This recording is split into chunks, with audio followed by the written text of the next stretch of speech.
All right, here we go. In 3, 2, and 1. And welcome to the Jeff Dubay Show. It is a wild Wednesday. We are at Bennett's Chop and Rail House on West 7th. And extremely excited today to be joined by an old friend and a fairly new member of the Minnesota Wild, defenseman Jordan Leopold. Leo, I know this is a little belated, but welcome home. Yeah, thanks. It's been wonderful. It's been a month, I think, tomorrow. But wow. It's definitely been great. It's been nice to be reunited, number one, with my family, and then number two, to come home, and number three, to be on the Wild, who are doing some great things right now. Well, yeah, that's what I want to talk to you about, because, I mean, you've been in the league for, it's hard to believe now, like, 12 years? I mean, it's getting outrageous how fast time is flying by. And I know as a pro athlete, you gotta stay in the moment. You can't be looking too far ahead. But, I mean, this is probably the best shot you've ever had at a cup, isn't it?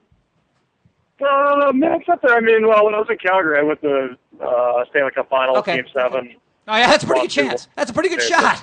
Can't get any closer than that. But in all honesty, I mean, this team's ranked number 1 in ESPN Power Rankings right now.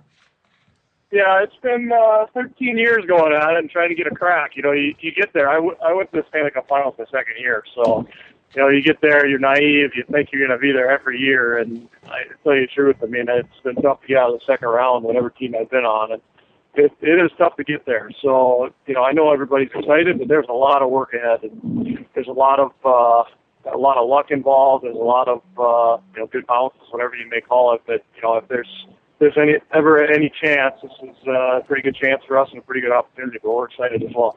Hey, Jordan, Scott Schweitz, with all the guys that are coming back, and getting healthy, how's the dynamic going to be with, taking guys in, plugging guys in, with that? Do you think it's going to be pretty seamless of what you're seeing in practice, or is the logjam going to cause problems, or is it going to be a good thing? No, I think it's healthy competition if you look at it that way. You know, I'm in that mix. You know, if Prosser comes back from injury, I don't know what's going to happen.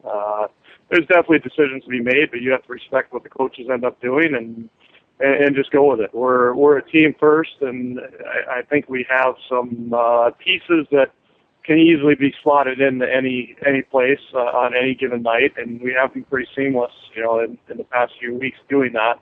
And guys have stepped in and played big roles and big minutes for us.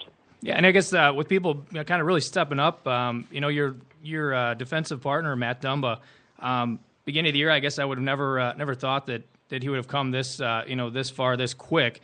What is it like to be playing next to the guy who's ripping out howitzers all the time? It's been great. He's 20 years old. I mean, we don't want to forget that. He's got his first sniff of NHL experience, I believe, at 18, and he's been doing whatever it takes to get here. And he's had a little bit of confidence since he's been here. He's playing great. He's doing good things. Is he going to make mistakes? Of course, we all make mistakes. Just a matter of how you deal with it and how you recover from your mistakes is the difference between being a good player and a great player. And you know what? He's got a real long career ahead of him. And he's a really good guy, got a good head on his shoulders, and he's just soaking it all up right now. And the confidence thing is huge. So as long as he stays confident, stays positive, I don't see him slowing down at all. Jordan, this is Tony Dean from Hockey Buzz.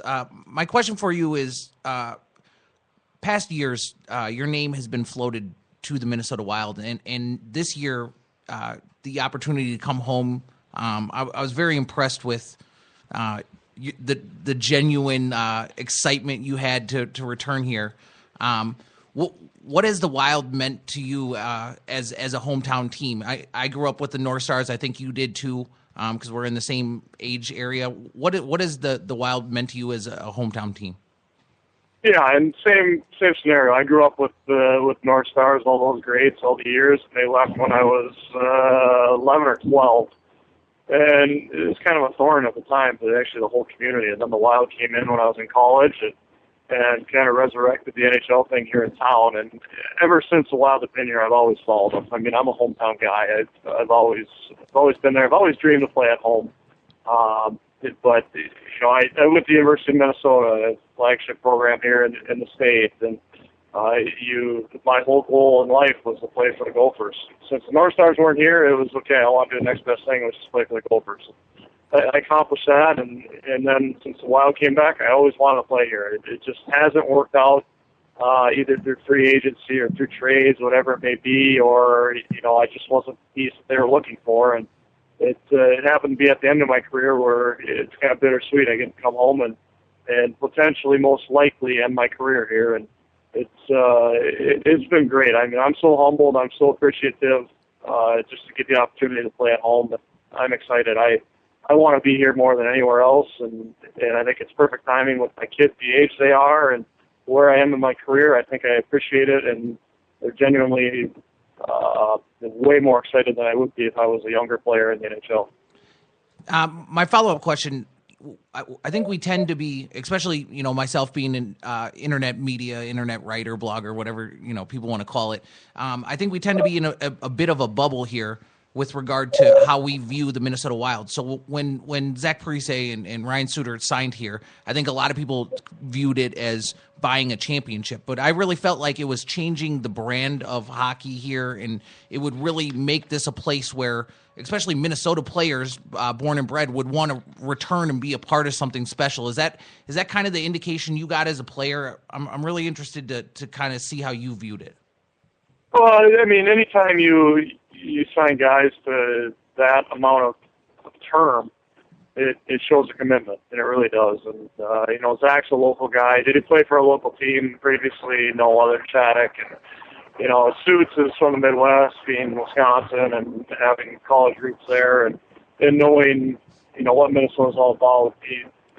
I don't think those two hesitated at all. I mean, this is somewhat of a dream scenario for most players that are from this area and region to play here. And, if you're given the opportunity, you most likely don't pass up on it unless it's not a fit. So for them, it sends a clear message across the board that, the team is here to win, and, is definitely trying to make an impact, number one, throughout our community, but number two, trying to win a championship. And Leo, it's very hard to do. I'm sorry. You can't say you win championships by buying them, no, but getting top name players definitely helps. And Leo, you mentioned the Wild coming into the league when you were in college, and you think back to how they were running things. They had Lemaire, they had Riseborough, they had a very Canadian flair, a very Canadian feel. They were not at all about the American college hockey player. I know they went out and signed Aronson to be their first player, but that was just it was just a little joke. I was just throwing a bone to the fans. But for 10 years, they basically steered pretty clear of American college players. And you look at the team right now, really recognizable to fans. A bunch of Gophers, it's got a WCHA feel to it, a WCHA flair to it. And I gotta believe there's a real chemistry there, because you guys really do all hang and skate in the summer, don't you? Well, we do. Most of us, we bump into each other, whatever it may be, either at functions or skates. But, looking back 13 years ago when I first started, there were not a lot of college guys in the game. There just weren't. I don't know if that's the vision that the Canadian people who are running organizations or whatever it may be, or just a lack of respect. I don't know. But there weren't a lot of college hockey players in the game. I was fortunate enough to play at the United States National Development Program, which kind of changed that whole evolution of the American-born hockey player, and maybe is given a little bit more light to what us American players have to offer. And then NCAA started catching on, and so on and so forth. So now even parents in Canada are considering sending their kids to college programs in the States, number one, to get an education, but number two, to play good quality hockey. And I think that's respected throughout the professional leagues now, too, and they've definitely caught on. So I think there's a little bit of that, but, the mentality has changed a little bit, and the type of hockey has changed as well. Jordan, this is Scott again on the topic of college hockey. I actually was a classmate of Matt Kowalska at Hill Murray, and I remember when Matty left Hill Murray, played for the Vulcans, and then eventually made his way to the Gophers. I still kept in contact with him, and I remember the Polish taco nights. Do you still keep in contact with Matty and grab some tacos with him once in a while? Yeah, we do. Yeah, us guys who won that national championship in 2002 are still, pretty close, especially the older guys. Matty, I golf with him at least once a summer. He lives up in Fergus Falls now, but he's got a couple kids. He's busy. I got 4 kids. I'm busy. All my other buddies have kids. I mean, as you age, it's tougher and tougher to see each other, but we definitely do bump into each other. We share texts, we share emails, and we're in the loop. We know what's going on, so it's always nice to hear that other people have bumped into this guy too. Shooter Butt Kit, that's what we call him. But no, it's been really nice to keep in touch with these guys over the years. And they're genuinely happy for me too, and hopefully they get to share some of this moment as well. Jordan, this is Tony Dean again. I saw on Twitter Matthew Dumba's got a little locker photo with his best friends from the hometown, and then he's got you in there. How has being the veteran around the 20-year-old kid who has the sky's the limit talent and he's learning it for the first time? How is your role on this team as a veteran on the back end of this defense really helped you to fit into this group? Yeah, I think I'm more of a voice than anything. Talking with Coach Wilson on the back end there, I'm asking him, what do I need to do different? What do you want more of me? And he just likes the way we've gelled as a group. And if something needs to be said, I'll say it. And the other guys will follow. And those guys, all the other 5D that are playing in front of me are going to play a lot more. And they're younger and they're great hockey players, and I respect that. And really my job is just to compliment these guys and really kind of be another voice out there and contribute when needed, but also guide them as well. I mean, there's with Brodeen, with Dumba, these are young players, and they have a bright future ahead of them. But I mean, if there's any small thing that I can help out, that's what I'm doing. It's interesting, though, you talk about Dumba. He's 14 years younger than me. Wow. And if you've watched Twitter or Instagram, there's been photos of my son, who's been at the rink the past 3 days. He's 14 years younger than Matt. That's so funny. there's a big point between the two, and it's kind of funny. But I kind of embarrassed Matt yesterday, talking about that. We had a good chuckle. Hey, there's good stories on the ice, obviously, with the team that makes this kind of a turnaround. Off the ice, we're having great stories. You come home. But the guy that I can't stop being happy for is Devin Dubnyk. I mean, he was on the scrap heap in Arizona. Sean Burke kind of resurrects him a little bit. 5 teams in 2 years. Yeah, I mean, and he comes here, and Parisi immediately embraces him, puts his family in a home. Not a home, on a house. I don't want to make it sound like he put him in a rest home or something. I mean, he puts his family up in the house, makes him comfortable, welcomes him with open arms. The guy is the toast of the National Hockey League right now. He could run for governor of Minnesota tomorrow and win. I mean, the way this guy's life has changed in the last 3 months, he's got to be just walking on air. I would believe so. I mean, even when I came home, it's a special feeling. I mean,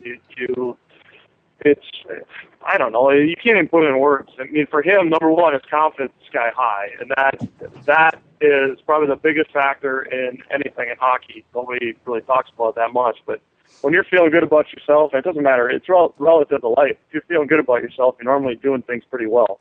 And he's been on a roll, and really, I think if there's any letdown, he just lets it go by him and says, I'll get the next one. And really, he's been the backbone of this team and done neat things. I've had the same experience in the past. Mika Kiprusoff, when I played in Calgary our Stanley Cup year, he got traded halfway through the season as well and did the same exact thing. We were win one, lose one, win one, lose one. And all of a sudden he comes in, we win 4 straight, we win 6 straight, we win 8.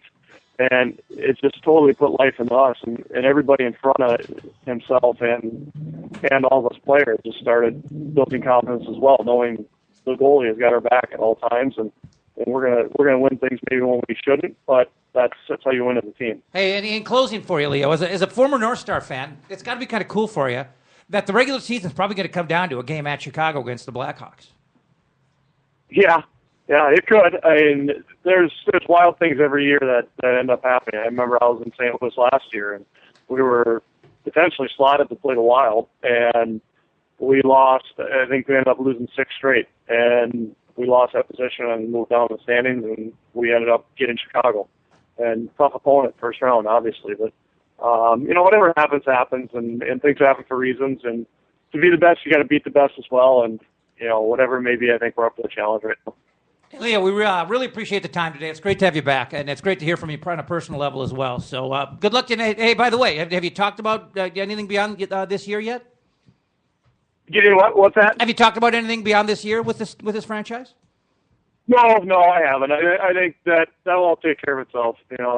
Number one, I'm home, and I'm here to do a job, and I found out throughout my career those things take care of themselves too, and we'll see at the end of the season. But right now we're focused on winning hockey games and putting ourselves in a good position, and then going from there. But we'll see. I mean, of course, I'd like to be back, but that's I don't hold all the answers for that as well. All right, thanks, Leo. Jordan, All right. Thanks for coming on the show. We definitely appreciate it, and we're always rooting for you. I think it was genuinely impressive how you responded to coming home here, and I know the hockey community here is behind you. No, it's been great, and thank you to all those people too that have been supporting us, myself, and I know a lot of people got touched by my daughter's letter, which was completely coincidence, but it was pretty neat. We got a good story out of a day that sometimes just uproots guys and kind of miss that family aspect. So it was a good day all the way around. That's awesome. Well, welcome home, Leo. Have a good run here. We hope it's a long one. Okay, appreciate it, guys. We'll be in touch. Thank you. Later, buddy.